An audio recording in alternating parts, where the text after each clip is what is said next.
Viewers welcome to students platform. आज हम करेंगे बायो 101 बेसिक बायोलॉजी के लेसन नंबर 32 को। तो आइए स्टार्ट करते हैं। Applications of biology.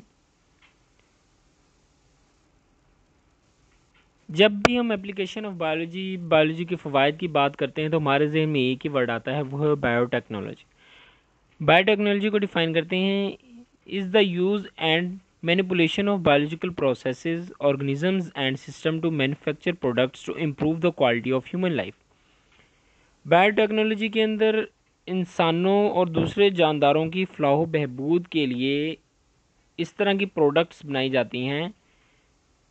मतलब ये कि इम्प्रूव फॉर्म ऑफ प्रोडक्ट्स को क्रिएट किया जाता है। वो प्रोसेस जो है वो बायोलॉजी कहलाता है, बायोटेक्नोलॉजी कहलाता है। The term biotechnology was first used in 1970s। दो तरह की एप्लीकेशंस की यहाँ पे जिक्र करा है, जेनेटिक इंजीनियरिंग और fermentation and microorganisms. Genetic engineering क्या है? एक ऑर्गेनिज्म से जीन लेके दूसरे ऑर्गेनिजम्स के अंदर इंसर्ट कर दी जाती है।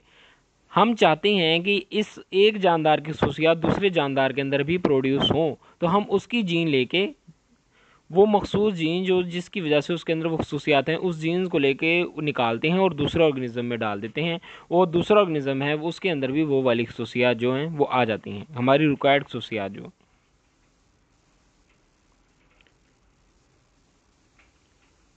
ये इन्होंने bacteria beta cell of human pancreas का सेल लिया, इसके अंदर से जीन निकाली और बैक्टीरिया के अंदर डाल दिया।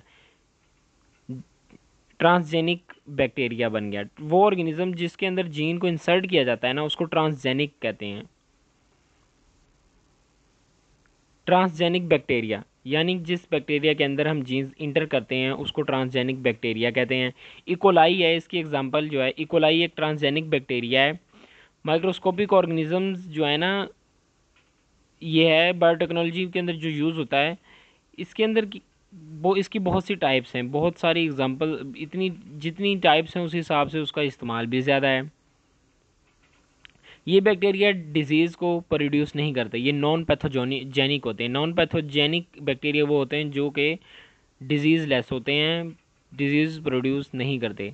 ग्रेस है generally regarded as safe organisms are those which are known for their non pathogenicity. Chemical industry acid and alcohol are produced by using bacteria. मुख्तलिफ इकोलाई बैक्टीरिया जो है, इनसे मुख्तलिफ़ किस्म की दवाइयाँ बनती हैं, मेडिसिन बनती हैं, डायबिटिक पेशेंट्स के लिए दवाइयाँ बनती हैं, वैक्सीनेशंस बनती हैं इससे।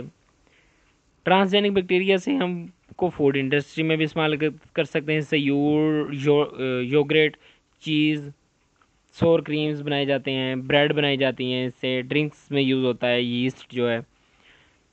उसके अलावा treatment of waste material is also carried out using different form of bacteria.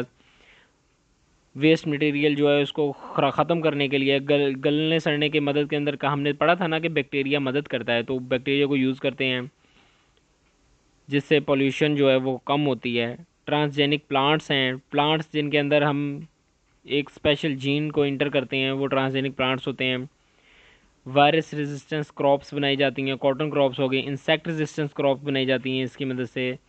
Modified bananas, food safety and security भी इसके अंदर शामिल है कि मतलब ये कि फूड्स के ऊपर जो है ना जानदार मुख्तलिफ़ किस्म के दूसरे इंसेक्ट्स जो हैं, पेट्स जो है वो है ना, वो क्या कहते हैं, हमला कर देते हैं, उनके खुराक को तबाह कर देते हैं, खाते हैं उनको। तो इससे बचने के लिए भी ट्रांसजेनिक प्लांट्स बनाए जाते हैं। ऐसे मॉडिफाइड प्लांट होते हैं जो कि अपनी हिफाजत खुद करते हैं, उनके अगेंस्ट जो है ना मॉडिफाई होते हैं वो।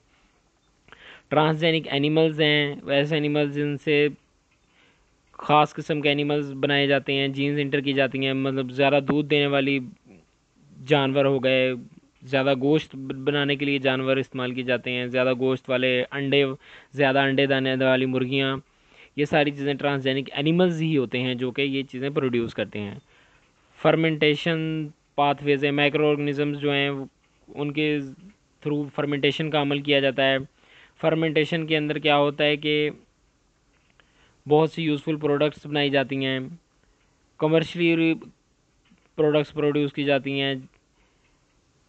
इसके अंदर क्या होता है कि an utilization of anaerobic pathway for production of energy, biofuels, acid and alcohol, yogurt cheese, sour creams, bread, beer, wine, ये सब चीज़ें जो हैं फ्रेगमेंटेशन फर्मेंटेशन पाथवेज के थ्रू ये चीज़ें हासिल की जाती हैं। Application of biology in culturing animals.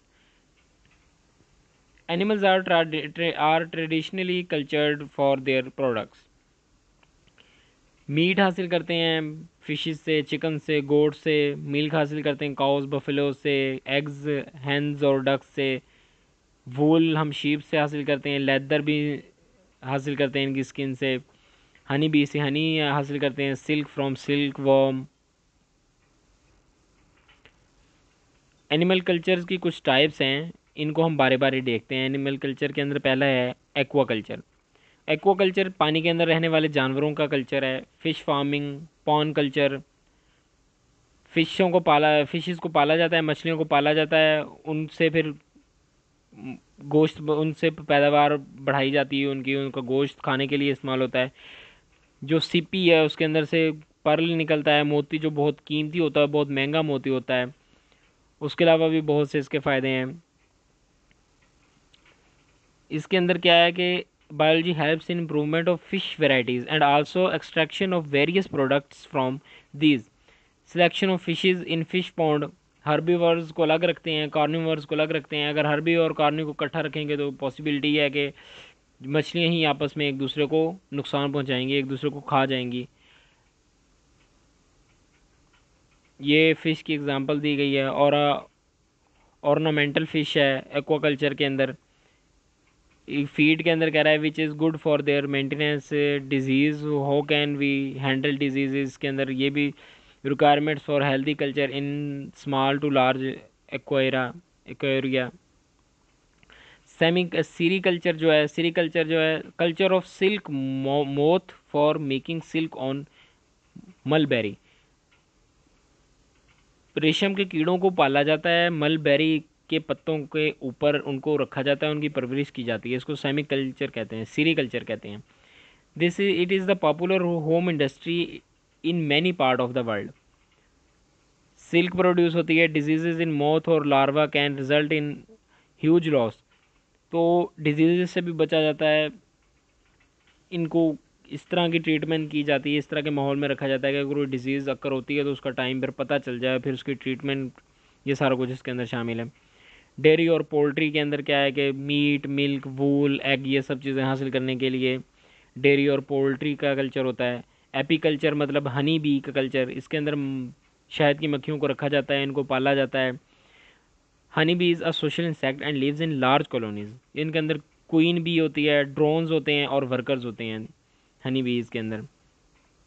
उसके अलावा ये बायोलॉजिकल पेस्ट कंट्रोल हो, इसके अंदर कह रहा है कि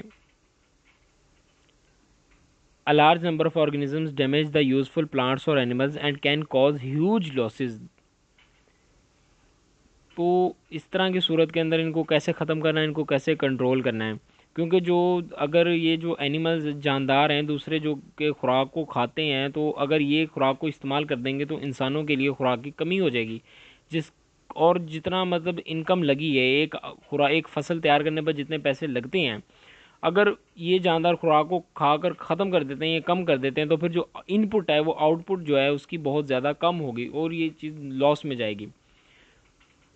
तो प्राइमरी और कल्चरल कंट्रोल क्या है कि क्रॉप्स जो रोटेशन के साथ उगाते हैं, एक क्रॉप उगाई उसके बाद दूसरे सीजन में दूसरी उगाई, उसके बाद डिफरेंट क्रॉप्स डिफरेंट टाइम्स में उगाते हैं।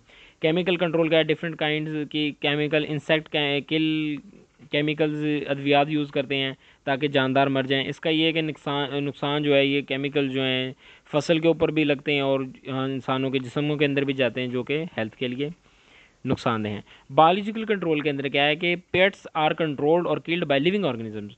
वो पेट्स दूसरे पेट्स के थ्रू हम किल करते हैं। यहाँ देखें, this is the most promising method of pest control. The natural enemies and predators of pest are use to kill the pests. Lady beetles for citrus fruit. Lady beetles को citrus fruit के ऊपर छोड़ा जाता है वो जितने भी वहाँ पे दूसरे पेट्स होते हैं जो कि फूड को नुकसान पहुँचाते हैं, वो उन पेट्स को, लेडी बीटल्स जो हैं उन पेट्स को खाती हैं, पेस्ट्स को खाती हैं, जिससे वो ख़त्म हो जाते हैं और जो खुराक जो है अच्छी ग्रूम करती है, ज़्यादा प्रोडक्ट्स हमें मिलती हैं। इसके अंदर एक इंपॉर्टेंट चीज़ कह रहा है कि selection of biological agent needs care. ऐसा भी हो सकता है कि हम फ़र्ज़ करें हमने इंसेक्ट खाने के लिए एक स्पैरो चिड़िया जो है उनको बाग के अंदर छोड़ा है कि वो इंसेक्ट जो है नुकसान पहुंचा रहे हैं पौधों को, फलों को, फसल को, तो वो उनको स्पैरो खा ले। लेकिन क्या है कि स्पैरो जो है हो सकता है कि वो भी कुछ सब्जियों को, फलों को वो खाती है, तो इससे हमें ज़्यादा नुकसान होगा। कीड़े जो होंगे वो तो इतना नुकसान नहीं पहुंचा रहे होंगे, लेकिन क्या है कि जो स्पैरो है वो इससे भी ज़्यादा हमें नुकसान पहुंचाना शुरू कर देगा। इसलिए जो है ना, बायोलॉजिकल कंट्रोल के अंदर, सिलेक्शन के अंदर ना, जानवरों की, किस फसल के ऊपर कौन से जानवर को हम रखेंगे कि वो दूसरे जानवरों को खाए, दूसरे पेट्स को खाए, लेकिन फसल को ना खाए, उस हिसाब से हमें सिलेक्शन भी इसकी ज़रूरी है। तो व्यूअर्स, ये आपका बायो 101 बेसिक बायोलॉजी का लेसन नंबर 33 था। मैं उम्मीद करता हूँ कि आपको समझ आ गई होगी। मिलते हैं, सॉरी 32, मिलते हैं नेक्स्ट लेसन में। टिल देन टेक केयर, अल्लाह हाफिज़।